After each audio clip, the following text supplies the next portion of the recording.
Jangan lupa subscribe, like, komen, dan share YouTube TVRI Bengkulu. Dan nyalakan loncengnya ya. Terima kasih pemirsa, Anda masih bersama kami di Dokter Kito Besamo Kita Sehat. Kita lanjutkan perbincangan kita masih terkait dengan saraf terjepit. Nah, untuk tahu apakah kasusnya sebenarnya banyak nggak sih di fasilitas kesehatan tingkat pertama, langsung aja kita tanyakan kepada Dokter Lisda. Oke, kalau kasusnya sih sebenarnya banyak ya dok ya.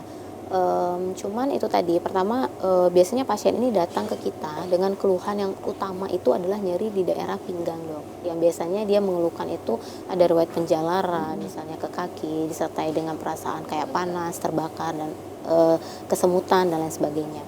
Nah biasanya juga ini didominasi oleh usia produktif kalau yang dijumpai di lapangan dok.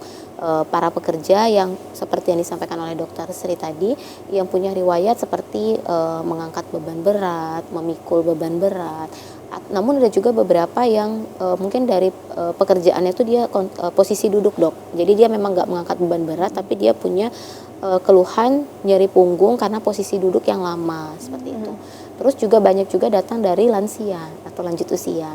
Nah ini juga kebanyakan lansia ini memang posisinya masih bekerja nih Syifa. Jadi memang ada beberapa yang memang jadi masih misalnya jadi masih kuli panggul, usianya sudah 50 tahun ke atas dan lain sebagainya. Nah kasus itu sebenarnya banyak ditemukan di lapangan. Oke, berarti kalau di vaskes tingkat pertama cukup banyak ya dok, tapi menjadi salah satu kayak lingkaran setan juga antara pekerjaan dan juga dia nggak bisa berhenti pekerjaannya ya dok ya, karena memang untuk memenuhi keluarga, tapi di satu sisi memang udah ada penyakit lainnya. Iya, Nah kalau untuk tulang belakang nih dok, untuk saraf terjepit nih dok, tentunya seringkali saraf terjepit ini selalu dikaitkan dengan tulang belakang. Apakah memang saraf terjepit ini hanya bisa terjadi di tulang belakang atau sebenarnya bisa terjadi di tempat lain dok?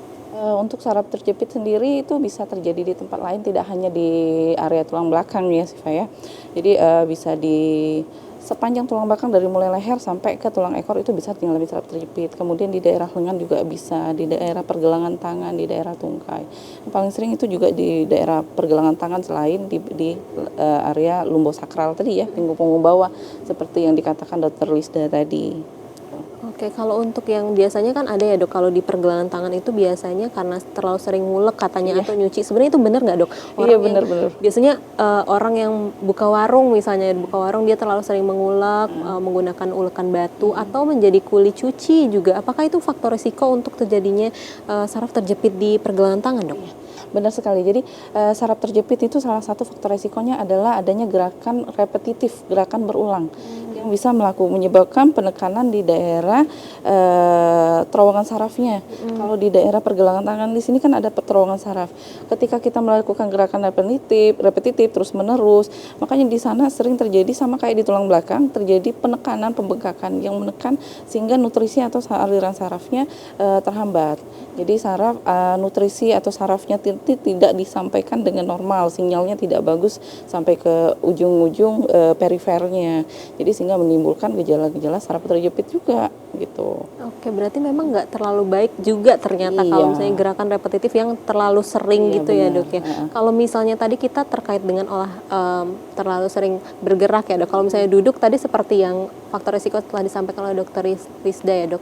Apakah itu juga faktor risikonya cukup tinggi? Apalagi pada para pekerja dan juga pekerjaan industri, biasanya pekerjaannya terkait dengan komputer ya dok. Apakah itu juga menjadi faktor risiko yang cukup besar dok? Iya, posisi duduk yang lama dengan postur, terutama dengan postur yang salah ya, posisi duduk lama tanpa istirahat dan postur tubuh yang salah saat duduk itu juga bisa memberikan tekanan yang berlebih pada tulang belakang sehingga dapat menimbulkan penekanan dari diskusnya tadi. Kalau ketika diskusnya sudah tertekan, maka inti sarafnya juga ikut tertekan. Itu menimbulkan reaksi gejala saraf terjepit. Berarti kalau untuk penanganan awal nih dok, tentunya bagi para pekerja dan juga ibu-ibu yang mungkin sering ngulek di rumah, ini untuk penanganan pertamanya apa sih dok? Apakah sering-sering stretching atau gimana dok? Benar. Jadi kalau untuk yang suka ngulek untuk pergelangan tangan itu stretching. Jadi misalnya habis melakukan pekerjaan yang mengulek-ngulek tadi, jadi tangannya cukup diregangkan seperti ini, kemudian dikibas-kibaskan ya, kemudian jangan suka dikeretak-keretak gitu. Begitu juga dengan tulang belakang. Pada pasien-pasien yang nyeri tulang punggung atau saraf kejepit di daerah tulang punggung bawah, pada pekerja industri yang terlalu banyak duduk juga disarankan minimal 30 sampai 60 menit sekali harus ada pergerakan seperti cukup berdiri atau untuk meregangkan ototnya. Terus penggunaan kursi yang ergonomis juga sangat membantu untuk mencegah terjadinya saraf kejepit. Terus kebiasaan istirahat yang salah, misalnya duduknya melorot sampai seperti ini, itu juga tidak bagus untuk tulang belakang kita gitu. Bagusnya kalau memang terasa lelah, berdiri, bergerak, stretching. Kemudian kalau memang masih ada pekerjaan, lakukan lagi dengan posisi yang benar gitu. Oke, berarti memang ada beberapa faktor resiko baik karena posisi ataupun pekerjaan ya dok yang bisa mempengaruhi saraf terjepit ini. Ternyata kalau misalnya pekerjaan yang repetitif ini dapat menimbulkan saraf terjepit. Menimbulkan cedera dari saraf terjepit. Oke, kalau misalnya di puskesmas ya dok, tentunya ada pemeriksaan yang bisa dilakukan ya tadi dok ya, sifat ke dokter Lisda terlebih dahulu. Untuk pemeriksaan di puskesmas ada beberapa pemeriksaan yang dapat dilakukan di fasilitas kesehatan tingkat pertama. Biasanya apa aja sih dok yang dilakukan sebagai dokter di fasilitas kesehatan tingkat pertama yang dapat dilakukan di puskesmas dokter? Jadi kalau pemeriksaan yang pasti kita cuma melakukan pemeriksaan fisik sih dok dari kalau di Vaskes karena kita kan terbatas ya dengan beberapa pemeriksaan penunjang lainnya. Jadi biasanya kalau di Vaskes tingkat pertama kita mulai dulu dengan anamnesis atau wawancara medis terlebih dahulu.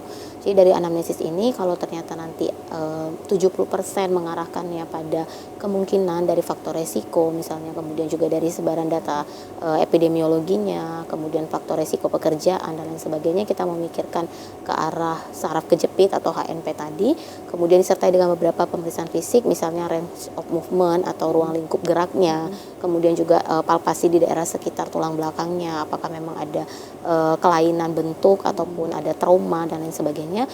Itu biasanya setelah itu kita akan arahkan untuk konsul ke dokter ahlinya atau ke spesialis saraf, karena biasanya kan ini memerlukan pemeriksaan tambahan nih Siva untuk secara detailnya seperti apa dan penata laksana lebih lanjutnya seperti apa.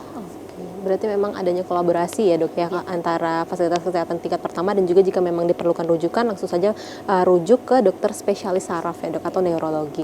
Nah kalau di puskesmas sendiri yang paling banyak manifestasi klinis atau gejala yang dirasakan oleh pasien biasanya itu mengarah kemana dok? Karena biasanya Siva dengar juga bahwa saraf terjepit ini bisa menyebabkan adanya kesemutan atau rasa baal. Sebenarnya kenapa sih antara saraf terjepitnya di tulang belakang misalnya kok bisa dia merasakan kesemutannya sampai ke ujung kaki gitu dok? Itu yang menjadi pertanyaan kita bersama Siva. Mari kita tanyakan dulu kepada ahlinya. Sebenarnya dok, gejala apa sih yang paling khas yang bisa juga menjadi parameter kami, khususnya dokter yang ada di Vaskes primer, itu mengarahkan apakah ini cuma sekedar LBP saja, maksudnya tuh hanya berupa gejala low back pain saja, atau memang low back pain yang disebabkan oleh karena HNP dok? Jadi nyeri punggung bawah yang disebabkan karena HNP biasanya itu yang pertama adanya keluhan yang berulang dan intermittent ya. Kalau nyeri punggung biasa saja yang dikarenakan oleh spasme otot itu biasanya dengan masa relaksan atau analgetik itu akan selesai sembuh gitu ya. Kalau misalnya dengan yang disebabkan oleh saraf terjepit biasanya dia akan berulang. Kemudian klinis kedua yang paling sering muncul itu ada nyeri radikular, nyeri yang menjalar. Misalnya dari pinggang menjalar sampai ke kaki, bisa ke satu tungkai atau ke dua tungkai. Kemudian adanya sensasi neuropatik seperti rasa kebas kesemutan atau rasa baal. Kemudian adanya rasa sensasi seperti teriris-iris, ditusuk-tusuk jarum, atau ada rasa seperti kesetrum, atau bahkan pada kondisi berat itu sudah mengalami seperti kelemahan di area yang dipersarapi oleh saraf yang tertekan. Misalnya ada kelemahan satu tungkai, kelemahan dua tungkai, atau bahkan adanya gangguan sensasi sensual atau gangguan defekasi atau berkemih gitu. Jadi kalau misalnya di Vaskes pertama sudah mendapatkan pasien dengan keluhan seperti itu, ya dengan pengobatan 2 atau 3 kali tidak mengalami perbaikan, boleh dirujuk ke kita untuk mendapatkan penanganan lebih lanjut. Karena kalau misalnya saraf kejepit ini kan ada step-stepnya ya, jadi kalau jangan biarkan terlalu lama. Kalau kompresinya terlalu berat atau cedera sarafnya terlalu ekstra, bisa menyebabkan kelumpuhan juga. Oke, tentunya untuk manifestasinya bukan hanya nyeri di pinggang aja ya, tapi banyak lagi manifestasi lainnya. Baik pemirsa, akan kita lanjutkan perbincangan kita setelah jeda iklan berikut ini. Tetap bersama kami di Dokter Kito, bersama Kito Sehat.